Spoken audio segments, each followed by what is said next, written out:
Hi there, John Farahmand from Balance Physical Therapy and Human Performance Center.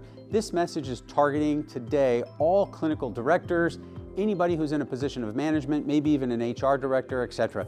And it came yesterday when one of our clinical directors and I had a one-on-one, and the director shared with me that she was having trouble confronting some of her team members about issues that she really wanted to see change. And I said, well, why are you having trouble?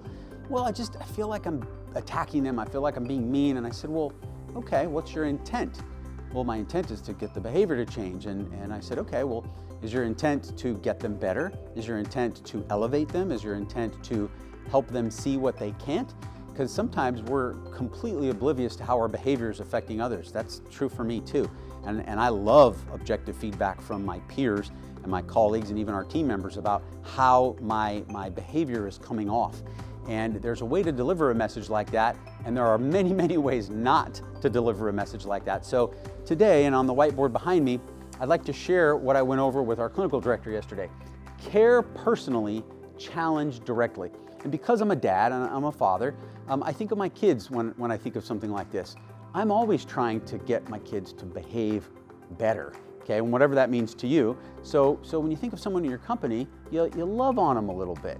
And when you deliver a tough message, you deliver it with a lot of care, personal care. It may not be love like we have for our children, of course, but you also want to challenge them to be better, to grow, okay, to rise up, to meet their shortcomings where they are and abandon them so that they can continue to improve.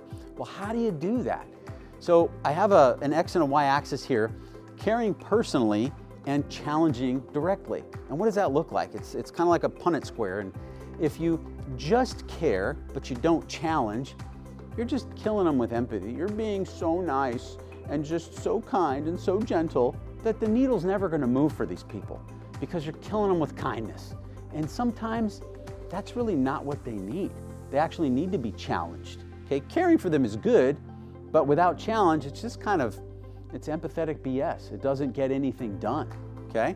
And then in the other quadrant over here, if you're just challenging and if you're not challenging and you're not caring, you're just being manipulative and insincere, manipulative insincerity, okay? You don't really challenge them and you're not really caring about them, so you're just being manipulative. You're giving false compliments, for example, because you want something out of them. Don't do that. That's just ugly, okay? And then down in this quadrant here, you're not caring for them and you're just challenging them. You're just being a jerk. You're just being aggressive and obnoxious, okay? But in this quadrant up here, which is why it's red, if you're deeply caring for them personally and professionally, and you're challenging them appropriately, then what you're doing is you're being radically truthful. You're being real. You're being raw. You're being candorous. You're just telling them like it is, okay? You're being observant, but you're delivering the message with a lot of personal and professional care and with challenging their behaviors to be better or to be different.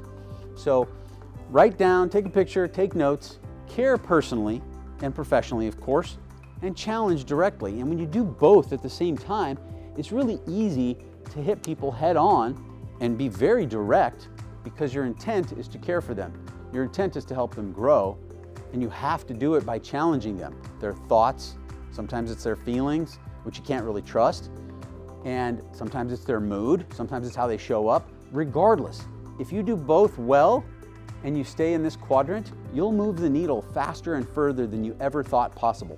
Give it a try. Remember, stay out of these three quadrants. Stay in this quadrant when you need to challenge someone's behavior, when you need to have a hard talk or a sit down or a one-on-one, or hey, you're just not meeting our metrics, or whatever it might be. Levels of professionalism, okay? How they wear their name tag, their uniform, whatever it might be in whatever kind of business you're in. Care personally and professionally, challenge directly, stay in this radical, candorous quadrant of this diagram, and watch how you can transform everything around you. Thank you very much for listening. I appreciate your time.